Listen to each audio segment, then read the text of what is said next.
vamos lá, pode ir. Romeu, é o seguinte, a gente gravou com o Tinão, e ele contando os primórdios aqui dos Irmãos Demonte, foram os primeiros a filmar aqui. Tudo começou na década de 20, filmou aqui, Bebedouro, filmou, não desiste as lápis, tudo, né?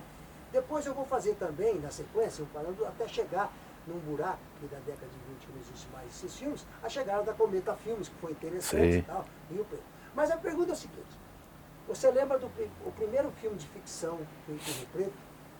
Foi em 1968, direção do João Albano, né? Uma história do Vicente Amêndola Neto, com Botas.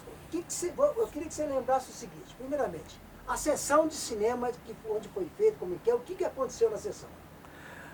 Bom, eu estive lá. Naquela época eu trabalhava no Falavina e parece que foi à tarde, não foi à noite, né? E eu dei uma saidinha lá na firma, pedi para ficar uns 20 minutos fora e fui lá no Cine São Paulo. Eu ia ao cinema todos os dias naquela época, todos os dias. Às vezes na primeira e segunda sessões. E o filme foi à tarde. E eu me lembro que eu cheguei, tinha o projetor no centro do cinema, no chão, ali no corredor central, porque eles diziam que porque era 16 milímetros, a distância era muito grande para chegar na tela. Então eles foram com o projetor no meio do cinema, mais ou menos. Não era tão perto da tela, não, no meio. E eu assisti grande parte do filme. Achei uma coisa espetacular na época, uma coisa maravilhosa.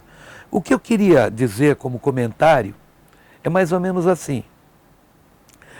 Hoje, quando se lembra desse filme, A Trama de Sangue, se pensa numa coisa meio folclórica, todo mundo cita a falta de sincronia entre a imagem e o som, né?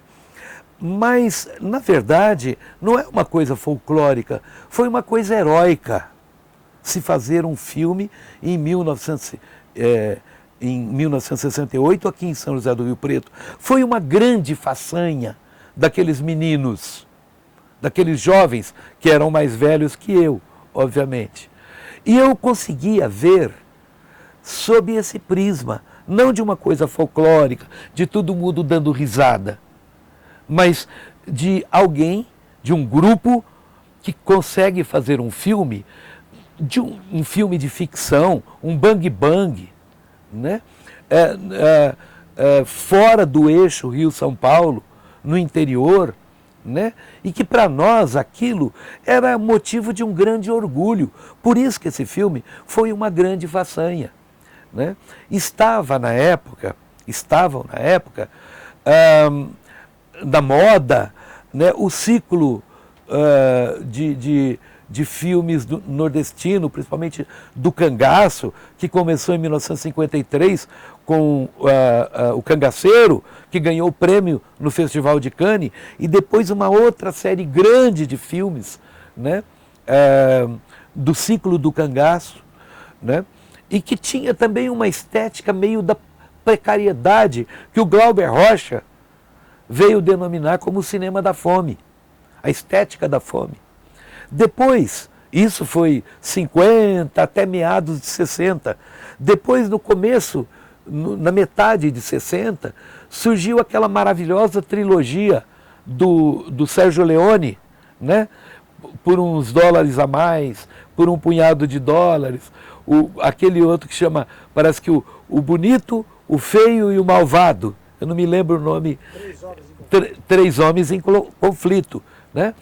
Que também foram feitos de uma maneira muito precária. Eu vi os making-of e as restaurações desses filmes e mostra assim que o Sérgio Leone, por exemplo, ele trabalhou com o Clint Eastwood e esses filmes foram filmados na Espanha, né, na Galícia. E o Clint Eastwood parou em Madrid e ele comprou um poncho e uma calça jeans e seguiu viagem lá para Galícia. Chegou lá, ele se encontrou com o Sérgio Leone e tal, explicando. Aí ele falou, olha, eu quero ver o figurino do filme, né, para eu experimentar e tal. Ele falou, o figurino é esse que você está vestindo aí. Olha que coisa mais precária e, ao mesmo tempo, essa trilogia ficou na história do cinema. Você acha que tem uma similaridade dessa luta desse cinema com essa de Rio Preto? Você acha, então, o cinema tirado na raça. As pessoas gozam no filme, você já acha o contrário? Não, eu não faço gozação. Quer dizer, hoje, distanciado no tempo, é comum a gente folclorizar. E não é bem desse jeito.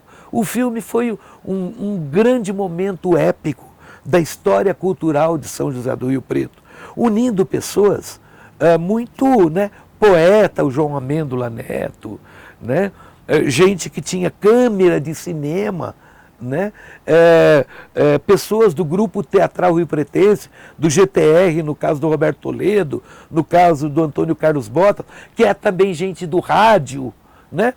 Pessoas do rádio que naquela época eram grandes artistas, grandes astros.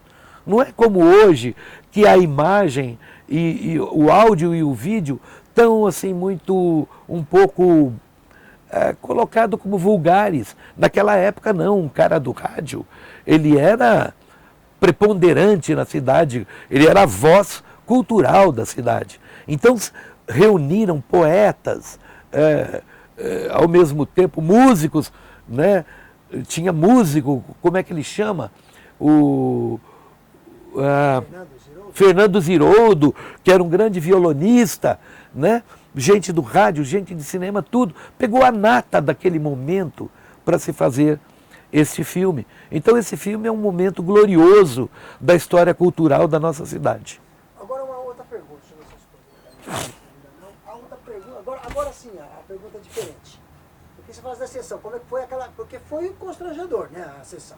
As pessoas saíram, teve gente que deu risada. Eu queria que você contasse, como é que foi? Você veio para o outro lado, mas como é que teve pessoas que viram para o outro lado? Como é que foi a reação da plateia? Olha, eu não vi o filme inteiro naquele dia. Eu entrei porque eu estava em serviço. Então eu entrei, vi um pouco, uns 10 minutos, e eu não notei pessoas fazendo gozação.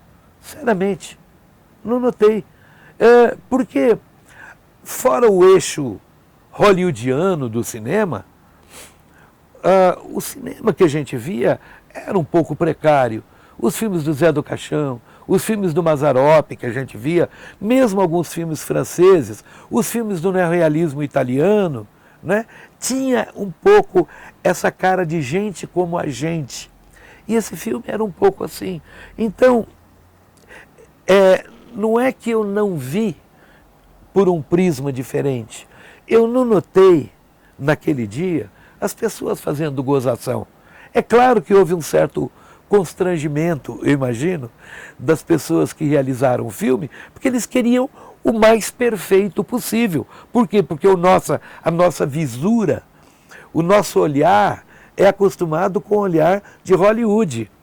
Mas a gente via filmes expressionistas alemães, que aliás eram de ótima qualidade, mas filmes do neorrealismo italiano, que tinha esse gosto de precário, filme feito na rua, filme feito em 16mm também, né? E os filmes realizados no Brasil, que não havia assim, grandes superproduções, né? Vidas Secas era um pouco assim, os filmes do Nelson Pereira dos Santos, né? que iniciaram o cinema novo, Rio Zona Norte, Rio 40 Graus, eram também filmes com cara de gente como a gente. Então esse filme foi um pouco desse jeito, né? E eu acho assim, que muito mais do que ver esse filme sob a perspectiva do folclorizado para dar risada, a gente deveria encarar esse filme como uma façanha que se fez na nossa cidade. Como tanta gente boa em Rio Preto faz façanhas. Aqui nós estamos, vocês não estão vendo, mas nós estamos ao lado do Agostinho Brandi, né? Que é um historiador, né, que faz historiografia como uma façanha na nossa cidade. O Zé Antônio da Silva fez isso também, uma coisa façanha. O próprio Fernando Marques, onde nós estamos filmando nesse lugar tão agradável, realiza façanhas, né? Isso vai ficar para a história. E eu espero, Fernando, que um dia leiam o seu trabalho nessa dimensão. Obrigado. Assim, você capturou que a ideia do filme é mostrar que foi uma façanha mesmo. Sem querer você... Porque vai ter no nome até a façanha. Ah, é? É Trama de Sangue, uma façanha do sertão. Isso, e é Porque, mesmo. uma façanha do sertão. É? Pô, os caras É uma filmando coisa aí, épica, é uma coisa, sabe? sem dúvida. É uma coisa épica, é uma coisa heróica, é uma realização cinematográfica homérica, entendeu? Que tem assim essa coisa de grandioso, embora nós assim, acaipirados, o vejamos como uma coisa diminuta, e não é.